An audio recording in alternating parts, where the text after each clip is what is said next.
nós vamos conversar sobre a nova regra para o concurso do MP São Paulo. Essas regras foram atualizadas, mas antes, deixa eu aqui recordar que nós estamos já alguns domingos batendo papo e algumas previsões nossas se confirmaram. Falo previsões do Ferracini, previsões do Silvares, previsões do Fabrício. Uma previsão que nós já batimos nessa tecla, contrariando vários tweets aí, né? Nós já batimos na tecla que o concurso não ia ser realizado esse ano. A experiência já demonstrava que não tinha campo fértil para uma prova esse ano. Eu ainda acredito no edital esse ano. Vou querer ouvir o Ferracini, o Silvares e o Fabrício sobre isso. Mas eu acredito, edital esse ano, prova no que vem, pós-carnaval. Se eu pudesse chutar, pós-carnaval. Claro, ali, olha, flertando com aquele período de carnaval. Pode ser antes, pode ser depois, mas vai ser por volta do carnaval, depois do período de vestibulares, etc. Então, essa previsão se confirmou. Tirando essa previsão, outras também se confirmaram e nós vamos conversar sobre elas nesta live. Eu começo perguntando para o Ferracini. Ferracini, você consegue rapidamente dizer onde estão as principais mudanças no regramento? Como era, como ficou? Uma que me surpreendeu, confesso, me surpreendeu, foi permitir um membro da banca representar o Poder Judiciário. Eu não imaginava que o MP polêmica de São Paulo fosse seguir essa recomendação. Também Então, não. eu vou começar com você, Fabrício, depois o Silvares e, em seguida, o Fabrício. Ferracini, então. primeiro. Bom, Rogério... Eu falei o quê? Eu falei errado? Falou o Fabrício começando. Se ele quiser começar, para mim não tem problema nenhum. Desculpa. Ó, Ferracini, Silvares e Fabrício. Pode ser, Fabrício? Claro, com certeza. Quem mais manja disso aí, sem dúvida alguma. Eu não conheço um cara que sabe mais do que o Ferracini sobre regulamento. A responsabilidade para começar a falar. Bom, foram 73 mudanças no regulamento, né? Contando entre artigos e parágrafos. Quantidade de mudanças muito grande. Algumas são relevantes e bastante relevantes, outras não. Começando a partir dessa colocação que foi feita pelo Rogério. O artigo 52 da Lei Orgânica do Ministério Público colocava a forma de composição da banca com 4 procuradores eleitos pelo Conselho Superior do Ministério Público de São Paulo e mais um membro da ordem. Isso foi reformado. No regulamento agora existe uma previsão expressa de que um membro do Tribunal de Justiça de São Paulo e um membro da Seccional de São Paulo, da Ordem dos Advogados do Brasil, farão parte da banca do Ministério Público, do concurso do Ministério Público de São Paulo. A discussão, o regulamento revogou a lei orgânica do Ministério Público? Eu estou fazendo uma interpretação um pouquinho mais elástica, Rogério. Eu sei que o Ricardo não tem essa interpretação, provavelmente você também não sei a do Fabrício. O que eu entendo é o seguinte, o artigo 52 da Lei Orgânica do Ministério Público, ele determinava a quantidade de membros mínimos de composição dessa banca. Ou seja, 4 procuradores de justiça mais um membro da Ordem dos Advogados. Mas ele não vetava que existissem outros membros que pudessem ser inseridos dentro dessa banca. E o regulamento entrou dentro da resolução conjunta do CNMP e do CNJ a respeito da matéria e fez uma política de reciprocidade com o TJ de São Paulo, que nomeou uma procuradora de justiça como membro da banca do concurso da magistratura.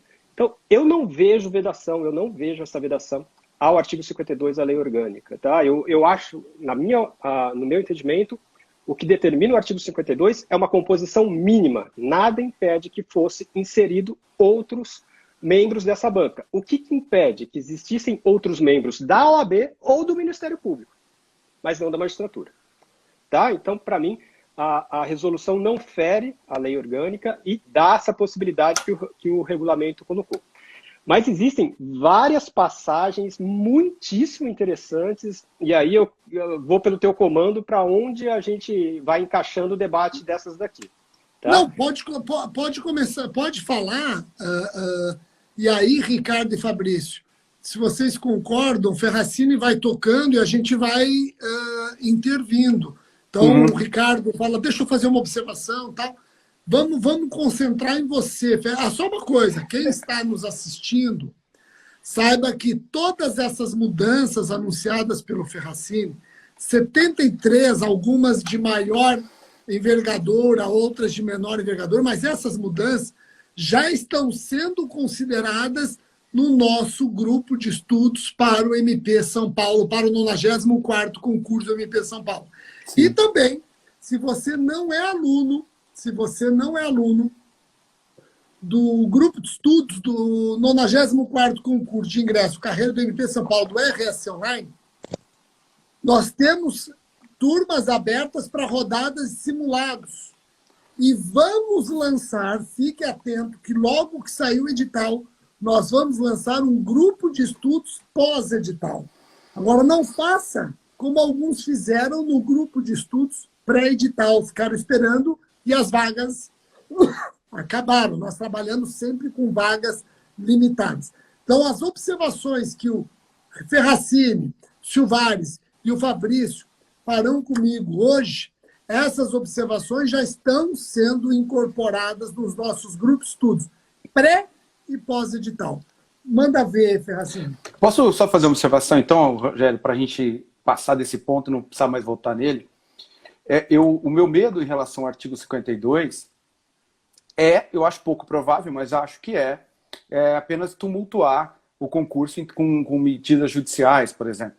Porque eu vou discordar, eu entendo que a opinião do Ferracini, nos tempos de pós-modernidade que nós vivemos, é perfeitamente possível você fazer interpretações das normas dessa forma.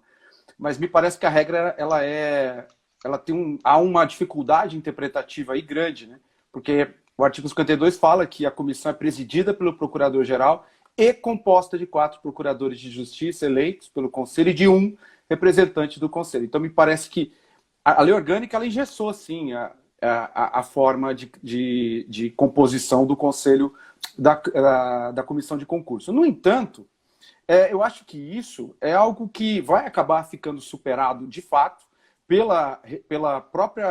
próprio regramento que nós estabelecemos, pela resolução do Conselho Nacional do Ministério Público, e vão acabar dando essa interpretação que o Ferracini deu. Acho que isso vai ser a interpretação vitoriosa. Mas eu fico com medo que isso venha provocar algum ruído no próximo concurso. Eu espero que não, né? Nós já tivemos problemas por outras razões, né? Como fase de entrevista, etc. Eu espero que isso não seja um fator para tumultuar. Eu concordo com o Ricardo. Eu acho que eu vou além. Eu acho um perigo orientações de Conselho Nacional do Ministério Público ou mesmo Conselho Nacional de Justiça terem força para revogar norma de lei orgânica. Eu não gosto muito disso, mas também concordo com o Ricardo que a interpretação do Ferracini é a interpretação que vai prevalecer, porque tem esse respaldo do CNMP e do CNJ. Mas eu também acho que nós deveríamos mudar a lei orgânica para seguir essa orientação que não tem efeito vinculante. E para tranquilizar os candidatos aí, quando eu falo de ruídos, aqui no estado de São Paulo está Travou o Ricardo ou travei eu? Travei o Ricardo. Não, travou o Ricardo. Não é possível. Pode falar, estou ouvindo. Voltou. Eu estou dizendo o seguinte, que o próprio Poder Judiciário aqui no estado de São Paulo tem... O que o Ricardo quer dizer é que o próprio Poder Judiciário de São Paulo já seguiu a resolução do CNJ e já incorporou um membro do Ministério Público. Sim. Então, estamos aqui dentro de um campo de reciprocidade. Ou seja, a estrada para a interpretação que o Ferracini deu está pavimentada, digamos assim. Manda ver, Ferracini. Vamos lá, até o Ricardo voltar. Vamos lá. Eu vou bater sobre os pontos que eu separei como os principais, porque evidentemente não vai dar para a gente falar sobre 73 pontos aqui, e outros são absolutamente relevantes. Alguma alteraçãozinha de expressão, determinação de que vai sair, tudo que vai sair publicado no Diário Oficial estará no site do Ministério Público, não será publicado como era a nossa época, né, Rogério? Que ela publicava no saguão, isso não existe mais, evidentemente. Então, agora sairá tudo no site, tá? Vamos separar por etapas e a gente vai caminhando dentro dessa discussão. O primeiro artigo que eu separei como bastante importante é a modificação que veio no artigo 2º, parágrafo 4º, no inciso 5º. O que trouxe essa parte? A questão da comprovação do tempo de experiência, que isso traz muita discussão dentro do Ministério Público, tá? Esse parágrafo 4º, inciso 5º, ele começa a absorver e tirar de discussão o serviço voluntário em órgãos públicos. Eles passam a ser contados como tempo de experiência pelo Ministério Público. Não é que não fossem contados antes. A comissão entrava para decidir se era, se não era, etc. Tá? Hoje é expresso agora, através do inciso 5º do parágrafo 4º do artigo 2º. Antes era discricionário, gerava discussão, agora... Agora está ali. Tá ali. Ele deve ter a prática reiterada, né? Está expresso no sentido de prática reiterada dos atos que demandem utilização preponderante de conhecimentos jurídicos. É isso que se coloca. O período mínimo para que esse tipo de serviço seja aceito é de 16 horas mensais durante um ano. Tá? Então, quem prestou serviço voluntário 16 horas mensais durante um ano tem o tempo reservado ali de um ano de experiência. Que exemplo você daria de serviço voluntário de atividade jurídica? Voluntário, por exemplo, o pessoal que faz serviço de juiz de conciliação, no juiz civil, né, que vai lá voluntariamente e pratica esse tipo de serviço. Conciliador no civil. Conciliador. O pessoal que colabora na Defensoria Pública, os chamados voluntários da Defensoria Pública que ajudam, isso serve agora como desde que se comprove a habitualidade. Tá? O outro ponto, nesse mesmo trato que foi colocado, é a modificação do parágrafo 6º desse artigo 2º, que também fala da comprovação de tempo de atividade jurídica. Tá? Nesse ponto, o antigo parágrafo 6º, ele colocava que a comprovação do tempo de atividade jurídica relativa a cargos, empregos e funções não privativas de bacharel em direito será realizada mediante meio da apresentação da certidão circunstanciada expedida pelo órgão competente, indicando as respectivas atribuições, etc., utilização preponderante dos conhecimentos jurídicos. Ponto. Terminava aí. O que foi inserido agora nessa alteração? Cabendo à comissão de concurso analisar a pertinência ou não do documento apresentado. Então, se a pessoa apresentou esse documento e a comissão entendeu, opa, isso aqui não é atividade jurídica não, amigo. Embora esteja aqui garantida pelo órgão, que é atividade jurídica preponderante, pode refutar essa documentação. Tá? O regulamento altera, na verdade isso era subentendido, mas agora está expresso que a comissão pode refutar esse documento. Cabe a discricionariedade da comissão. Isso, aliás, Rogério, traz esclarecimento a várias outras situações que nós temos, isso é perguntado direto para mim, para você, para o Ricardo, para o Fabrício. O escrivão de polícia, ele conta como tempo de serviço? Depende da atividade que ele exerceu. Se a atividade dele é preponderante, ele pode trazer essa documentação, levar para a comissão e a comissão pode ser aprovada. Então, se a atividade jurídica é preponderante, exato. Ele comprova. Depende da situação que ele atuou, depende do... Então, pode ser que um escrivão de polícia tenha reconhecido o tempo de serviço e outro não. Na mesma profissão, mas depende da atuação que ele tiver por ali. Essas são mudanças bastante importantes, principalmente na questão da prestação do serviço público, tá? Do serviço público voluntário. Vale a pena a indicação. Existem outras alterações aqui que são bastante importantes. Só deixa eu fazer uma observação, Ricardo e Fabrício. Eu acho que essa mudança que o Ferracini leu, ela acaba indo na linha de que o Ministério Público quer realmente alargar o espectro da atividade jurídica. Você ali extrai um recado, pelo menos você extrai um sinal. Qual é o sinal? De que a banca ela quer ter a possibilidade de ampliar o espectro da atividade jurídica e poder abraçar mais candidatos. Então, o sinal que nós temos é um sinal positivo, um sinal de inclusão e não de exclusão. Fabrício, concorda, Ricardo?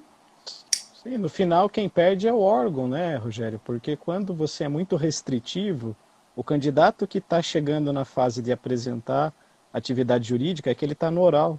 Se você frear esse candidato, ele vai passar no próximo, e daí é a instituição que perde, às vezes, um ótimo candidato.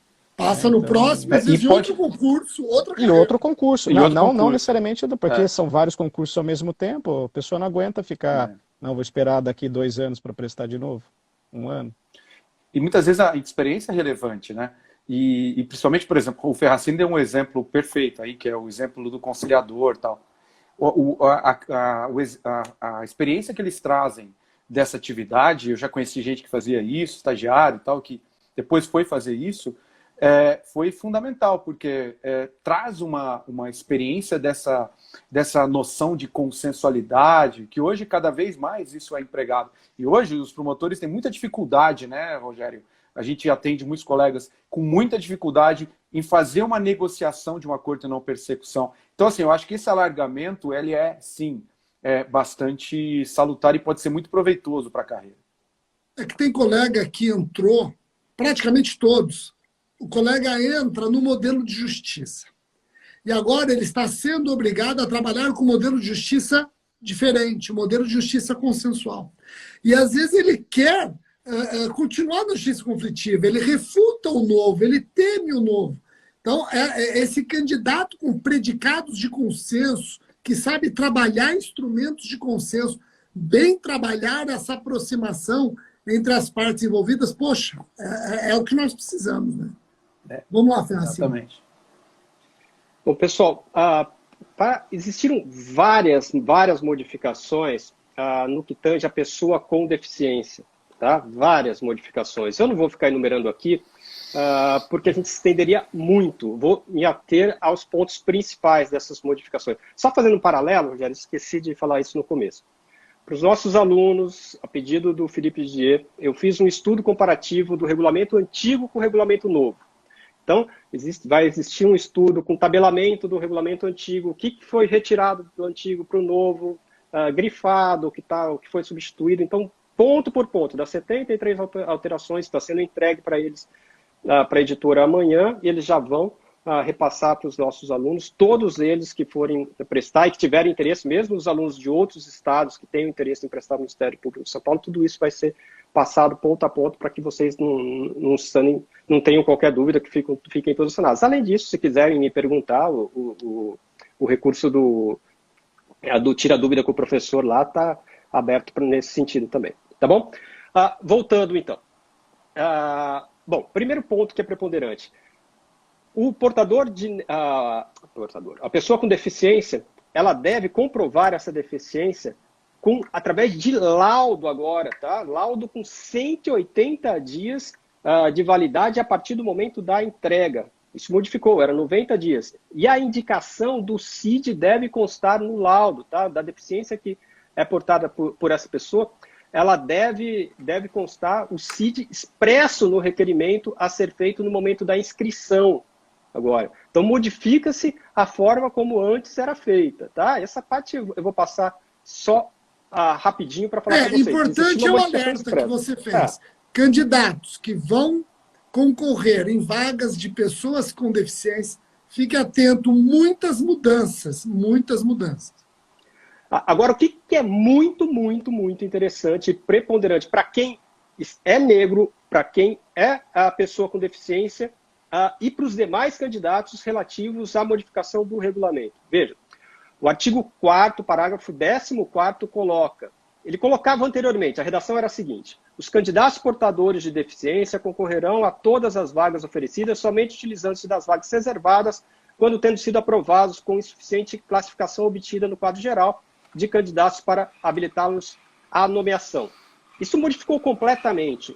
Veja como passou a ser agora. Os candidatos com deficiência aprovados dentro do número de vagas oferecidas para ampla concorrência, em qualquer fase do certame, não integrarão lista especial e serão computados para efeito de preenchimento das vagas reservadas. Veja, e ainda se completa agora no parágrafo 15º.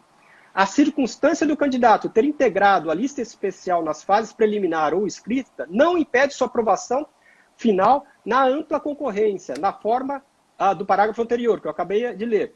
E a de não ter integrado a lista especial nas fases preliminares ou escritas não obsta a utilização das vagas reservadas quando da publicação final do certame. O que isso quer dizer? Trocando em miúdos. O candidato se inscreveu como pessoa com deficiência. Ele obteve a nota de corte da ampla concorrência. Ele não está retirando uma das vagas das pessoas com deficiência. Ele vai para ampla concorrência. Na verdade, ele tirou a vaga de uma pessoa de alguém da ampla da concorrência. Então, ele acaba podendo integrar duas listas.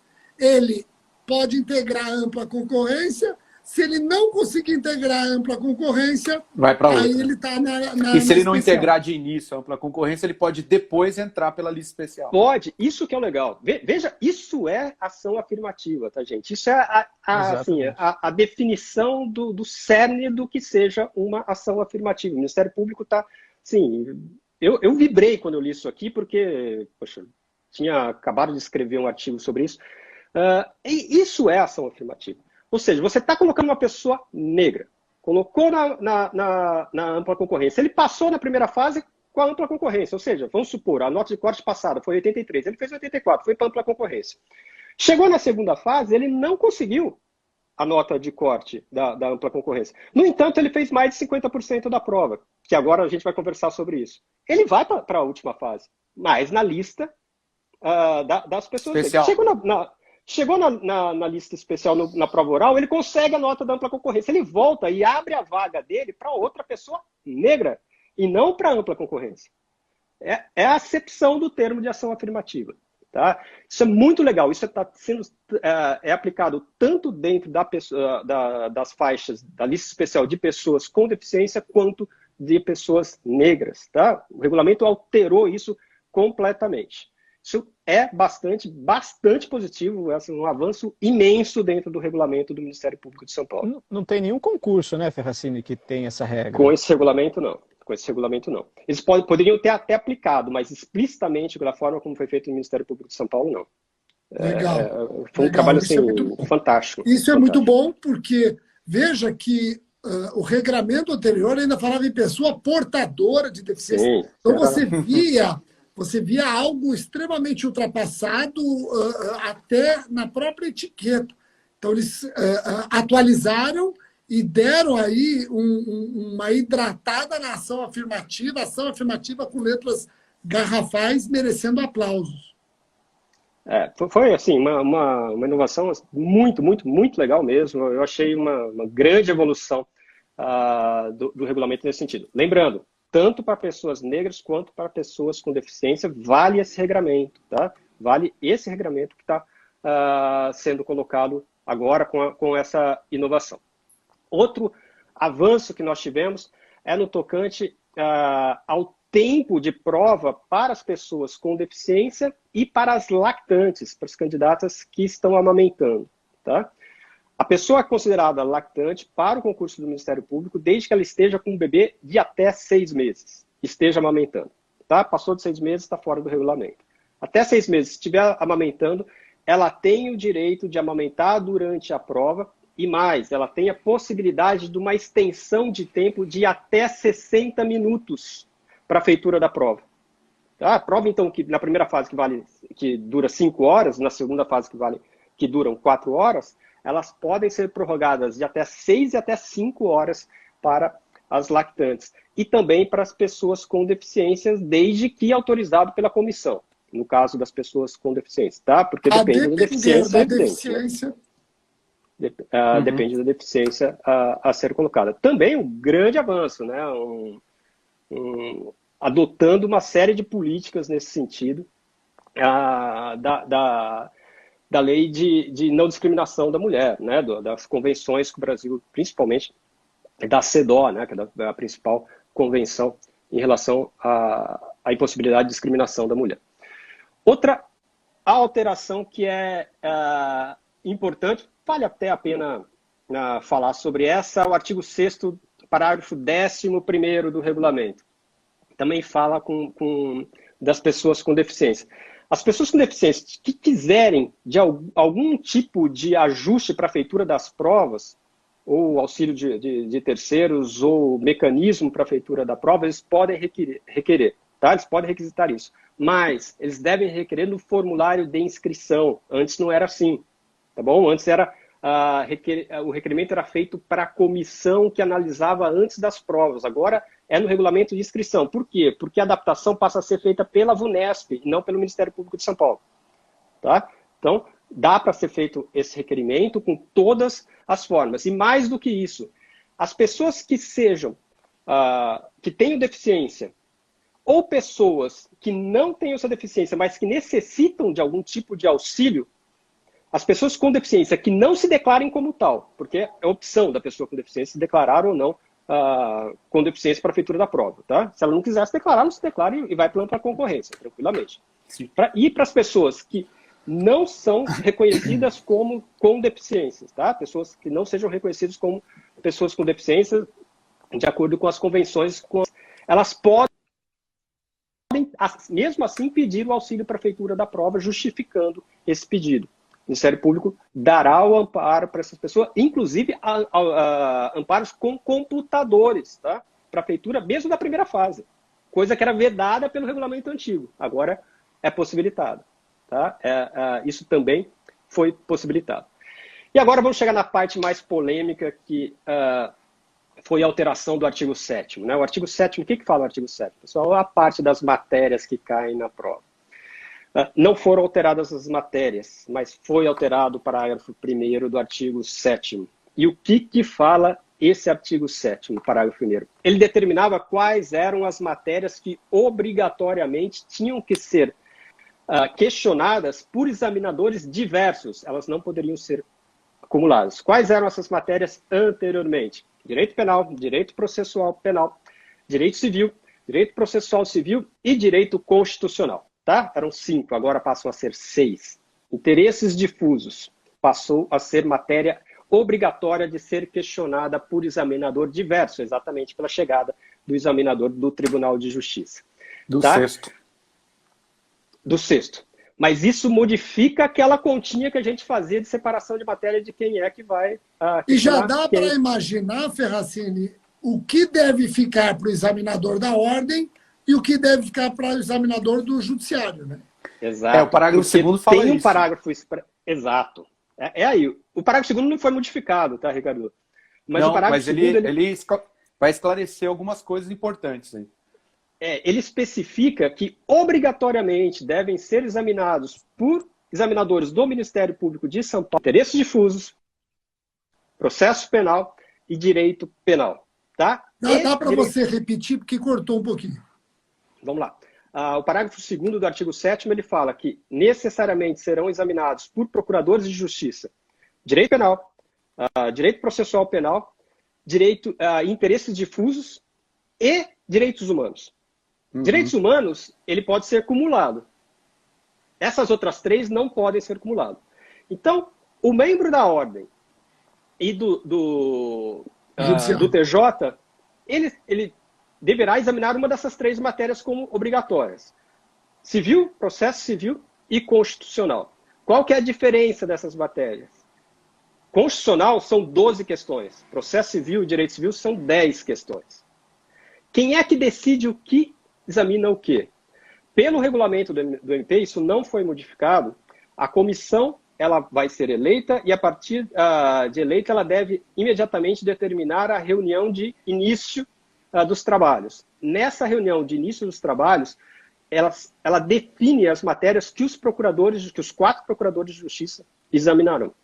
Tá?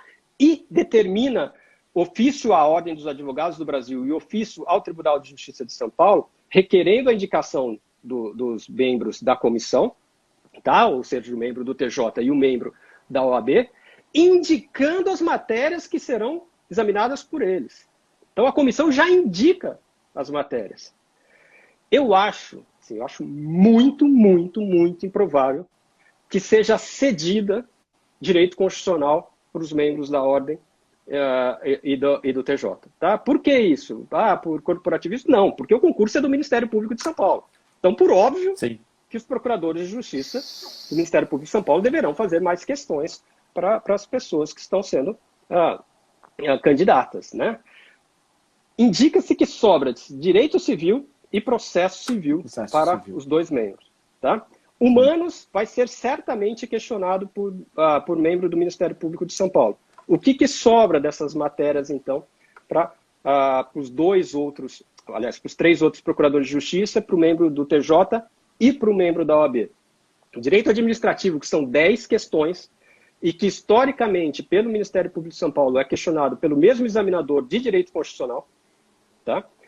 ECA, que pode ser questionado por membros da OAB e do TJ, no entanto, no edital de ECA traz matérias de interesses superindividuais, difusos coletivos, que não podem ser questionados por membro do TJ e da OAB. Então, certamente, a ECA vai ser questionada por membros do Ministério Público, né?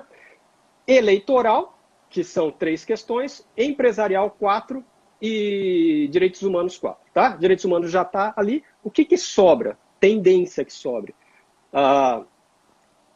Direito empresarial e eleitoral para ser questionado pelo membro do TJ, pela OAB. Deve ficar nesse ciclo aqui. Processo civil, direito civil, empresarial e eleitoral. Eu ia te falar isso. Da ordem. Eu ia te falar isso. Se eu puder chutar, eu chuto processo civil eleitoral para o examinador do judiciário, civil e empresarial para o examinador da OAB. É o meu chute. Já deu uma travada, né? Ou foi o meu aqui que travou? Foi do Rogério. Eu estou chutando o seguinte, civil e empresarial para o representante da OAB, processo civil e eleitoral para o representante do Poder Judiciário. Sim. Eu também acho isso, não sei o que o Ricardo e o Fabrício pensam, mas essa é a leitura que eu estou fazendo hoje com essas modificações que vieram. Eu acho que esse aumento da banca possibilitou isso, né? Porque na última, salvo engano, eleitoral, última, penúltima, o eleitoral ficou com o Ministério Público, não foi? O eleitoral ficou com o examinador de direito penal. De direito penal, né? isso. Não, e processo civil com eleitoral tem tudo a ver. Tem tudo a ver ali, aquela parte. Você trabalha muito o processo civil dentro das ações eleitorais. Sim. Então, eu acho que casa bem. É o meu chute. É o meu chute. Que mais, fora disso, geralmente é quando vem um membro ou da OAB ou da magistratura muito focado, né, na matéria. O cara tem uma produção doutrinária ali muito forte, geralmente por isso que fica, mas é difícil porque o Ministério Público já manda, né, as matérias prontas para os órgãos, então até é difícil para eles encaminharem algo diverso. E detalhe, viu, Fabrício? Só para o pessoal saber, né, já perceberam que eu desativei os comentários, depois eu ativo, que começou a travar muito, depois eu ativo. Mas, gente, o MP de São Paulo, diferentemente de outros concursos, só escolhe a banca após encerrar as inscrições, tá? Então, não vão ficar imaginando que essa banca será anunciada com o edital. Não, teremos o edital, prazo para as inscrições, depois anunciam a banca para evitar incompatibilidades, tá ok? Agora, assim, uma excelente notícia dessa modificação da resolução aí, é que o artigo 7º, caput, e os seus incisos não foram modificados, né? Ou seja, as matérias permanecem as mesmas. Porque a boataria voou longe. Tem aluno que já comprou livro. Eu conheço. Medicina legal, professor, já comprei filosofia, sociologia. Porra, e eu falava, tem gente que já está especialista em Durkheim, então... Pois é, eu falava, calma. Agora, você que não nos ouviu, quanto tempo de estudo você perdeu estudando essas matérias que não vão ser cobradas e deixou de estudar penal, processo civil, difusos e coletivos? Tá? Você não pode ser tão ansioso assim, calma. Se tem 4 pessoas que estão vivendo esse concurso, somos nós aqui, ó. Nós estamos vivendo, nós estamos estudando. Calma, acredita no que nós estamos falando. Felizmente, não erramos uma previsão. Eu lembro o Ricardo ter colocado no grupo do Telegram. Pessoal, calma, porque começa a rolar uma boataria que até tributário eles colocaram que ia cair. E fora, né, tem nego que abre a geladeira, vê a luz e acha que é live e já começa a falar que agora vai cair não sei o quê, pode começar a ler Weber, etc. Então, assim, não é por aí, pessoal. Agora, o que pode acontecer é o seguinte, as matérias estão aí, elas continuam as mesmas, são 11 matérias, né? E o que pode acontecer é o edital trazer modificações dentro dessas matérias com aquilo que nós já vimos em outros concursos. Mas isso é mais para fins de né? atualização. Exatamente. Então, atualiza, por exemplo, o Ministério Público, vamos falar aqui, a real. Se a gente pegar, por exemplo, a nossa área, Rogério, penal, processo penal, é meio fraco em lei especial, né? Então pode ser que apareçam outras aí que antes não eram cobradas, passem a ser cobradas, não é? Como é uma relação muito próxima ali de organização do edital com aquilo que está estruturado no Código de Processo Penal, que nem sempre é uma boa ideia. Então, por exemplo, a lei de depoimento especial, depoimento sem dano, etc., isso se pode considerar que isso entra em provas? Sim, você pode considerar que isso entra em provas, mas é possível que o edital traga um item específico sobre essa lei. Ótimo, não tem problema nenhum. Só esclarece e deixa mais claro, né, aquilo que será objeto de prova. Mas é só isso, não pode. Eu duvido que haja grandes novidades além daquilo que vocês já estão acostumados e já estão estudando. Pessoal, outro ponto que é extremamente importante para a prova e modifica muita coisa. A alteração do artigo 17 do regulamento, tá? Como era a redação do artigo 17, parágrafo 1º do regulamento e como ficou. Dizia o artigo 17 na redação específica do regulamento: habilitar-se-ão os candidatos que obtiverem o maior número de pontos, inclusive os candidatos com deficiência e os que, ao se declararem negros, até totalizar 8 vezes o número de cargos postos em concursos, observado o artigo 15 desse regulamento. Como passou a constar: habilitar-se-ão os candidatos que obtiverem o maior número de pontos até totalizar 8 vezes o número de cargos postos em concursos, observado o artigo 15º desse regulamento. 8 vezes em relação à primeira fase para a segunda. Então, o anterior colocava o seguinte: olha, tem 8 vezes o número, 8 vezes o número de vagas abertas vão da primeira fase para a segunda fase. Ok? Isso soma-se tudo: negros, pessoas com deficiência e os da ampla concorrência. Agora não. Agora os negros e as pessoas com deficiência não contam nesses 8. Né, dessas 8 vezes. Então, 8 vezes é só para ampla concorrência. Por quê? Porque modificou-se, inseriu-se o parágrafo 3º no artigo 17, que fala o seguinte: os candidatos com deficiência e os que se autodeclararem negros serão considerados habilitados em lista específica se atingirem a nota mínima de 50%, sem prejuízo dos candidatos aprovados da forma do parágrafo 1º. Então, o candidato negro e a pessoa com deficiência, se ele fez 50% da prova, ou seja, 50 pontos, ele vai para a segunda fase. Tá? Eles vão para a segunda fase. Não importa o número de candidatos negros e pessoas com deficiência. Quem atingiu 50% vai para a segunda fase. Nota de corte que está bem, bem abaixo do que foi do ano de 2019, do 93º concurso, que ficou ali em torno de 75, 74 e 69 para as pessoas com deficiência, tá? 75 para negros e 69, se não me engano, para pessoas com deficiência. Agora é 50%. O corte isso aumenta também a chance da concorrência ampla, né, Ferracini? Aumenta muito, porque se nós tivéssemos, sei lá, eu não me lembro o número de candidatos com pessoas com deficiência e negros que passaram para a segunda fase. Mas era certamente algo em torno de umas 100 pessoas dali para cima. Ou seja, são 100 novas vagas abrindo para ampla concorrência e muito mais, né, para as pessoas. Nós temos 125 vagas em concurso. 125 vagas.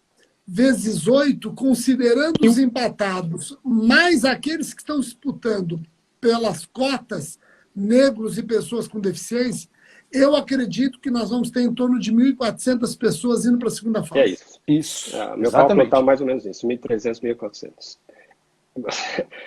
Depois a gente vai ver o reflexo disso na última modificação, no artigo 49 do regulamento. Tá? Mas vamos chutar em 1.250, 10 vezes o número de vagas, por aí. Mas deve ter mais, cara. Deve estar mais para 1.300, para 1.400 do que... Porque só da ampla concorrência, porque já chegaram diminui na também, última fase em torno de 1.100. Se fosse do regulamento antigo, já chegava em 1.100, por causa dos empatados, né? Na última nota, que é muita gente. Então, assim, é uma modificação interessantíssima, interessantíssima para todo mundo, para a ampla concorrência, para os negros e para as pessoas com deficiência, tá? Vale demais essa modificação.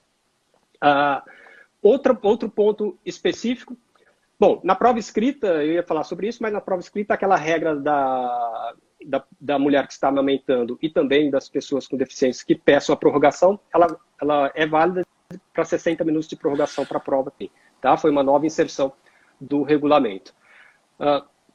Na segunda fase, vamos lá, na segunda fase, então, a pessoa negra ou com deficiência foi aprovada com 50%. Foi para a segunda fase. Quanto é que ele tem que fazer para passar para a segunda fase?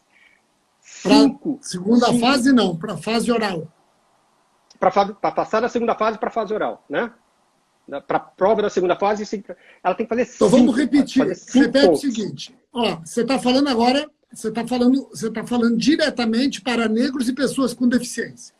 Com deficiência, exato. Da primeira para a segunda fase, nós já sabemos que eles disputam a lista geral, mas, independentemente da lista geral, fizeram 50%, eles já passam para a segunda fase. Na segunda fase, para a fase oral, como é? Está na segunda fase. Quantos pontos você tem que fazer? 5 pontos. Qual que é a única vedação que você não pode fazer? Mesmo se você fizer mais de 5 pontos, você não pode zerar na dissertação nem na peça prática. Não zerou na dissertação, não zerou na peça prática, com 5 pontos a pessoa Lembrando com deficiência... Lembrando que a segunda fase é de 0 a 10. De 0 a 10, exatamente. Valem 3 pontos a dissertação, 2 pontos a peça prática e existem 5 questões dissertativas. Não pode zerar na peça prática ou na dissertação. Zerou numa delas, está fora. Qualquer uma das duas está fora. É isso aí. Tá? Então... Zerou, você está eliminado. Ou numa ou noutra. Você pode até zerar as questões. Se você gabaritar a peça prática e gabaritar a dissertação, você garante 5 pontos, você já está na fase oral. Agora, se você gabaritou as questões, gabaritou a dissertação e zerou na peça prática, ainda que você tenha feito 7 pontos ou 8 pontos, você está eliminado. Só lembrando que não foi modificada a proporção dos candidatos que seguem da segunda fase para o oral, tá? Isso corresponde a 2 vezes o número de vagas abertas. Então, da ampla concorrência, evidente, né? Que não computa negros e pessoas com deficiência. Está numa lista especial. Ampla concorrência, você vai para a segunda fase desde que você tenha tirado uma pontuação até aquela última pessoa que seria computado como 2 vezes o número de vagas abertas até o momento da prova. Chutando outra vez, eu chuto 400 pessoas indo para a fase oral. O número de vagas abertas são 125, né, Rogério? Então seriam 250 pessoas, né? Agora, 2 vezes e meia, não é 2 vezes e meia? 2 vezes. 2 vezes. O regulamento fala em 2 vezes. 250. Então seriam 250. 300 pessoas ali considerando empate. Agora, se a gente somar negros e pessoas com deficiência, é possível que a gente chegue nos 400, tá, Rogério? É bem possível. Veja. Porque, veja, a nota de corte passou a ser menor do que era antes, né? Então, vamos imaginar o seguinte, Fabrício, Silvário, assim, vamos aqui, porque isso fica gravado, depois a gente vê se está bem ou não de programa. Eu chuto 25 mil candidatos para esse concurso. 25 mil inscritos. Claro, há uma abstenção razoável, normalmente 10% não vão fazer a prova. Houve uma abstenção grande no Rio Grande do Sul também. Mas, eu estou chutando 25 mil inscritos. Dos 25 mil inscritos, 1.400 vão para a segunda fase, mais ou menos. 400 vão para a fase oral, também mais ou menos. Somando estudos é isso. Mais ou menos isso. Somando-se todas as listas, assim, né? Tem um ponto disso tudo que eu acho que é muito importante, que nós 4 aqui batemos nessa tecla, em várias lives, que o candidato tem que estudar não só para a primeira fase, também para a segunda. Sim. Essa modificação que o regulamento trouxe, ela trouxe uma importância enorme para a segunda fase, porque ela ampliou o número de pessoas que vão para a segunda fase. Então o facão ele vai ser um pouco mais alargado, né? Sobretudo com essa questão da separação dos cotistas, dos negros. Então a gente vai ter um número maior de pessoas. Só a título de exemplo, a magistratura, quando precisa ir um número maior de pessoas para a segunda fase, o TJ tem que pedir autorização para o CNJ, para uma questão excepcional, e não, agora já está no regulamento, né? O concurso de São Paulo vai mais de, estimando aí 1.400 pessoas, é muita gente. Então, o que às vezes o pessoal fala, isso é ruim, mais candidatos, mas não, é mais chance de você performar na segunda fase. Eu acho que isso daí traz uma amplitude maior de candidatos que muitas vezes ficavam na primeira fase e agora tem a chance de ir e conseguirem uma nota maior. Então, a importância de quem já estuda para a segunda fase, ela vai se destacar aqui, e é algo que a gente vem falando há bastante tempo. Não estude só para a primeira fase, estude já também para a segunda fase. E o material, inclusive, ele oferece isso para o aluno, né? E, pessoal, também outra coisa, não mudou aquela proporção, hein? Não mudou nada sobre isso. Então, às vezes também eu ouço, será que tem uma chance de cair, por exemplo, a partir desse concurso aí, peça de fusos? Não está previsto isso no regulamento. Manteve o que está no regulamento desde 2017. Boa, Ricardo. Isso é fundamental, que já tinha muita questão sobre isso, né? Bom, vamos dar uma corridinha, porque senão a gente não chega no final. Outro ponto que eu destaquei aqui. Pessoal que, dentro da documentação de antecedentes que tem que ser apresentada agora, se o pessoal que trabalhou em órgãos públicos tiver procedimento administrativo disciplinar instaurado, você vai ter que trazer a certidão negativa desse procedimento também, tá? Isso não era previsto no regulamento antes, então, se responder uma sindicância, vai ter que buscar a certidão e trazer ali já começa a se preocupar com isso, já peça a tua certidão. Não é nem a certidão negativa, é a certidão positiva, para mostrar em que estágio que se encontra. Exato. Traga a certidão que vale a pena. Isso aqui é lógico, é uma coisa burocrática, mas eu achei relevante colocar, tá? Outro ponto... pessoal, detalhe, viu? Só para... isso não significa que se você tenha procedimento administrativo, não significa que você está eliminado. Eles querem conhecer, querem entender. Isso faz parte da investigação social. Outro ponto bacana de ser colocado aqui, que também já teve várias questões a respeito disso. O pessoal que fez pós-graduação no exterior, o título agora passa a ser reconhecido, tá? Desde que ele tenha sido referendado por uma instituição de ensino nacional, tá? Uma instituição de ensino superior brasileira, que possui um curso de pós-graduação conforme aquele que foi feito pela pessoa que quer buscar esse título, tá bom? Só para dar um exemplo, tem muita gente que faz o curso de segurança pública numa universidade de Buenos Aires, é bastante famoso esse curso. Isso vale para o Brasil? Vale se for referendado por alguma instituição do Brasil que tem um curso de pós-graduação, de mestrado ou doutorado na área de segurança pública, tá bom? Isso também é uma parte relevante. E para a gente finalizar aqui dentro dos destaques, essa aqui fica bastante interessante, Rogério, eu, Ricardo e Fabrício, e eu já estou prevendo por que foi inserido esse contexto, tá? O artigo 49, caput do regulamento, ele trazia: a comissão de concurso terá o prazo de 12 meses para concluir seus trabalhos a partir da reunião de instalação. Tá? Então, fez a reunião de instalação, tinha 12 meses para encerrar. Qual foi a modificação do regulamento? Ele repete essa redação e aí traz, no finalzinho, admitindo-se uma prorrogação pelo prazo máximo de 1 ano com aprovação do órgão especial. Por que isso? Evidentemente, pela quantidade de vagas que nós temos nesse concurso, existe a possibilidade desse concurso durar mais de 1 ano. Tá? Não vai ser fácil fazer uma correção do tamanho, da quantidade de provas de segunda fase, principalmente, como o Rogério estava colocando, vão ser 1.300, 1.400 provas. Imagina se corrigir 1.400 provas.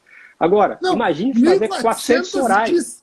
1.400 dissertações, 4 páginas cada dissertação. Vezes 1.400, eles estão com 5.600 páginas para ler. A chance de não acabar em 2022 esse concurso é enorme. Fiquei com dó agora. Mas aí tem um detalhe. Precisa passar pela aprovação do órgão especial? Diga, Rogério. Aí tem um detalhe importante.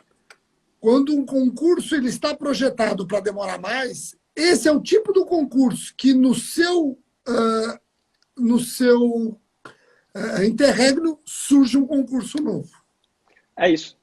Agora, nessa situação, com essa quantidade de vagas, com a forma que foi colocada, principalmente para as vagas de políticas afirmativas, né, de ações afirmativas dentro, a tendência é que se engaveta em concursos do Ministério Público de São Paulo. Por que eu falo isso? Porque o prazo máximo de concurso, de interregno de concursos que o Ministério Público teve até hoje, nos últimos 21 anos, foram 3 anos, porque um dos concursos foi anulado. Tá? Então, sempre é ano sim, ano não, ano sim, ano não. Agora, se a gente vai ter um concurso que vai durar 1 ano e meio, 2 anos, não tem jeito. Vão encavalar concurso. Ou vai ser um atrás do outro, ou vai ser um durante o outro já abrindo. Lembrando que dentro da instituição nós ouvimos que havia corrente querendo um concurso com mais vagas. Eles foram até comedidos.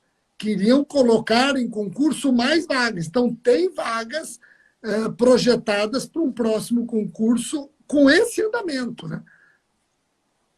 Não tem dúvida, né? Sem falar em aposentadorias, uma série de coisas. Agora, eu acho assim, não vai ser fácil. Você falar em 1.400 provas para corrigir, se você trabalhar durante 90 dias sem parar, você vai ter aí uma média de 14, 15 páginas, 15 provas para corrigir por dia. Então, assim, é bastante coisa, né? Mas, ao mesmo tempo, a gente não pode ignorar, eu acredito que a banca também não vai ignorar, que há um certo... necessidade. Desespero por novos promotores, né? Porque a pressão está grande. Então, não sei, vamos torcer para começar no começo do ano e terminar no final do ano. Vamos torcer para isso. E aí já abre outro. É isso. Tem várias outras modificações, mas eu acho de menor relevância, tá? Como eu coloquei para os nossos alunos, a gente vai disponibilizar esse material específico com cada uma das modificações certinhas para que não tenha dúvida nenhuma. Vou até dar alguns recados para os alunos antes de nós ativarmos os comentários e respondermos algumas perguntas. Nós estamos vendo um final de ano que não é atípico. Está repetindo o que aconteceu ano passado, o que aconteceu no outro ano. Mudanças várias no final do ano. Aliás, esse ano foi um ano com constantes mudanças, principalmente na nossa área de penal e processo penal. Lei 14.032, 14.033, 14.155, 14.188, 192, 197, o nosso livro Crimes contra o Estado Democrático de Direito. Tá aí, olha que interessante. Certamente vai ser cobrado. Vai cair com certeza, pessoal. Quem não lê, não passa. Leu, passou. Não leu, eu ia rimar. Olha só. 14.197, 14.230 agora, improbidade administrativa, nossa. Supremo equiparando injúria racial a racismo. Tal. Então, o que eu gostaria de tranquilizar nossos alunos? Rapidamente. Dia 6 de novembro, um sábado, teremos aula para todos os grupos de estudos do RSC Online com o professor Rodrigo Zílio, promotor de justiça do Rio Grande do Sul. Ele vai trabalhar temas de direito eleitoral. Então, fique atento, inclusive focando a Lei 14.192 e a violência política contra a mulher. Dia 20 de novembro, teremos, no sábado também, teremos com o Danilo Fernandes, advogado, mestre no assunto, teremos uma aula sobre LGPD. Lembrando que no Ministério Público do Distrito Federal e Territórios caiu o LGPD. No dia 29 de novembro, cai numa segunda-feira, esse ou era para ser exclusivo para o MP São Paulo, 94º concurso, grupo de estudos para o 94º, mas eu estou estudando, eu acho que eu vou abrir para os outros grupos de estudos, ou pelo menos disponibilizar a gravação. Fernanda Marinella vai trabalhar a Lei 14.230. Essa é fundamental, e as realmente. alterações da Lei de Improbidade. Hã? Essa é fundamental, tá? Não existe prova do Ministério Público de São Paulo que não tenha uma questão sobre improbidade administrativa. O estudo de incidência assim, é 100% de questões de improbidade administrativa. Né? Então, na verdade, para quase todos os Ministérios Públicos. Né? Então, Fernanda Marinella, dia 29, uma segunda-feira, das 7 às 9 da noite, ela vai conversar com vocês sobre as alterações à lei de improbidade promovidas pela Lei 14.230 de 2021. E aí tem uma segunda-feira que sou eu, né, Ferracini, se eu não me engano? Isso. Falando sobre roubo. Sobre que o Ferracini que me escalou. Que dia que é, Ferracini? Só para eu marcar aqui, só para eu não esquecer. Deixa eu ver aqui, ó.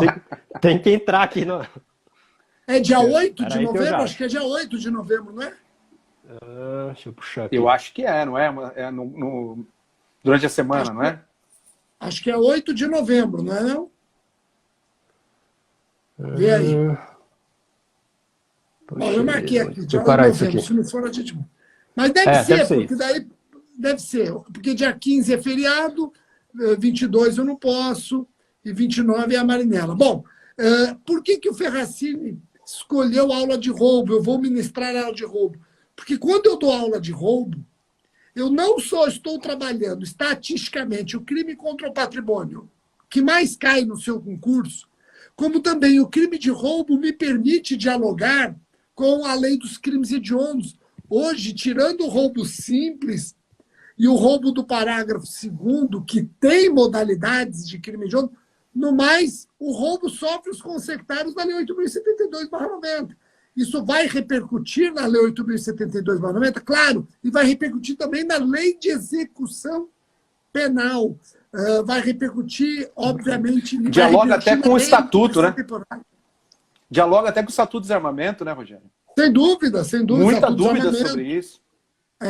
Então, eu vou repetir aqui para os nossos alunos. Dia 6, temas de direito eleitoral, com Rodrigo Zílio, promotor de justiça do Rio Grande do Sul. Dia 8, comigo, roubo. Dia 20, com o Danilo Fernandes, LGPD. Dia 29, Marinella, Lei 14.230. E os nossos alunos, eu vou até ativar os comentários, os nossos alunos, eles podem até agora perceber algo que nós avisamos, a importância da aula do Renê. O Renê deu uma aula para eles falando da lei anticorrupção empresarial. Se você percebeu a desidratada que deram na lei de improbidade, acabou hidratando a lei anticorrupção empresarial. Ela vai começar a estar cada vez mais presente no dia a dia do promotor de justiça. E por isso, né, Rogério, que a gente já avisou os alunos também, os nossos grupos de estudo, as nossas conversas aí do MP São Paulo no meio da semana, elas são agendadas, elas são marcadas conforme a gente sente que aquele assunto vai se tornando importante, vai sendo realmente, vai ganhando uma chance maior de cair na prova. Então a gente tem essa flexibilidade aí. Deixa eu até avisar, viu, Ferracini, Fabrício e Silvares. Aqueles que estão assistindo as minhas aulas no RS Online, não nos grupos de estudos, as aulas que eu gravo de penal, processo penal, legislação penal especial e lei de execução penal, as aulas são atualizadas semanalmente. Então, saiu uma lei nova, saiu uma jurisprudência nova, eu me tranco do estúdio e já atualizo todas as aulas. As suas aulas já estão atualizadas com a Lei 14.230, a Lei de Improbidade Administrativa e os reflexos no penal. Já estão atualizadas com a decisão do Supremo do dia 28 de outubro, que equiparou injúria racial a racismo. Já atualizei. Então, as minhas aulas de penal, processo penal, legislação penal especial e lei de execução penal são atualizadas semanalmente. É um compromisso meu com vocês. Eu atualizo, está ali para você ter uma segurança, não precisa nem se preocupar. Deu uma semana, no máximo, de hiato entre a lei nova e a jurisprudência nova, sua aula já está atualizada. Fabrício. E os simulados também, viu, Rogério? Eu ia perguntar isso agora. Fabrício. Fabrício é o grande responsável pelos nossos simulados. Fabrício, Lei 14.230, a galera dos simulados para o MP, está aberta a inscrição, turma de simulados para o MP São Paulo, entra lá no rsconline.com.br, vai lá em cursos. Fabrício, esses simulados já estão de olho na 14.230?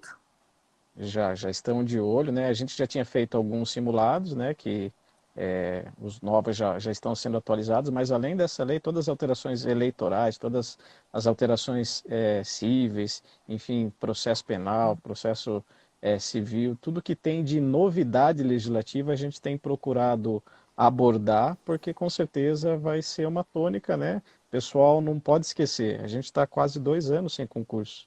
Muita lei nova, então a gente tem essa expectativa de que isso venha a ser cobrado muito fortemente e é uma preocupação nossa da equipe de simulado. E nos grupos de estudos comandados por esses 4 que vocês estão vendo aqui, nos grupos de estudos nós adicionamos a jornada do candidato, 4 horas de aula, 4 horas de aula ministrada pela Ana Lúcia Espina. Ela é especialista em microlearning e ela ensina o candidato a otimizar o seu estudo, a otimizar a concentração. Todos os grupos de estudos já têm a jornada do candidato. Eu quero dizer que estão abertas as inscrições para vários grupos de estudos, MP Goiás, MP Rio de Janeiro, turma nova. Você lembra outro, Ferracini, Silvares, Fabrício? Saíram novos. Goiás, Goiás já está primeiro agora, né? Rio de Janeiro. Bom, o Rio, aliás, é bom só lembrar que o Rio, no dia 4 agora, vai ser formada a comissão do concurso. Vai ser eleita pelo Conselho Superior. Tá dentro da pauta. Vai ser não, está na pauta do Conselho Superior. Né? Não sei se eles vão referendar isso, mas está na pauta a eleição da comissão do concurso do Rio de Janeiro. O Rio de Janeiro deve estar saindo o edital já. TJ Amapá, né? Também, que a gente lançou. Isso, TJ Amapá, TJ Minas Gerais e MP Goiás são os últimos aí que... E a segunda turma aí do Ministério Público do Rio de Janeiro. Do Rio de Janeiro. Quem quer prestar concurso para a magistratura federal, TRF da terceira região, 106 vagas, algo sem precedentes. Nossa. Temos grupo de estudos que as vagas estão acabando. Esse grupo de estudos começa dia 8 de novembro. A Andrea Walmsley é a nossa coordenadora, junto com o juiz federal Cláudio. Tá? Então, fiquem atentos, dia 8 começa grupo de estudos para o TRF. E eu quero encerrar dizendo que quarta-feira nós vamos começar o último ciclo do ano, turma de atualização em Direito Penal, Processo Penal e Legislação Penal Especial comigo. Então, ainda tem vagas, são 4 quartas-feiras, 3, 10, 17 e 24. Depois eu volto com as turmas de atualização só em fevereiro. E já vou aqui dar um spoiler. O que eu vou estudar com os alunos da turma de atualização de novembro? Eu vou estudar, obviamente, a decisão do Supremo, que equiparou injúria qualificada pelo preconceito a racismo e todas as implicações. Vou estudar com vocês também se autor de parecer jurídico pode cometer o crime do 337E do Código Penal, questão boa, questão interessante. Vou debater com vocês também, turma de atualização, vou debater aqui, questionário no júri, sua votação, temas controvertidos. Eu vou até ligar para o Ricardo antes dessa aula para ver outros temas que ele viveu nos seus poucos anos de júri. Quantos anos você tem de júri, Ricardo? 27. 27 anos de júri. Então, são os temas que eu vou debater e outros que surgirem que eu vou debater com a turma de atualização. Entra no site rsconline.com.br. Você vai ter um campo lá em cima, cursos.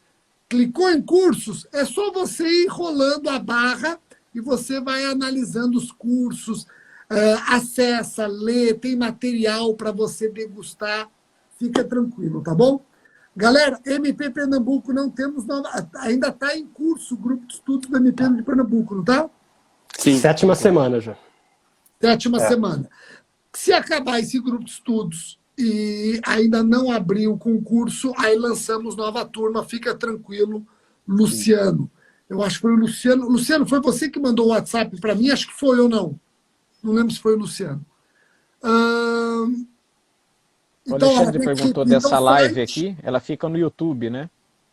O quê? A live fica no YouTube. O Alexandre perguntou desse encontro aqui, onde ele consegue no YouTube.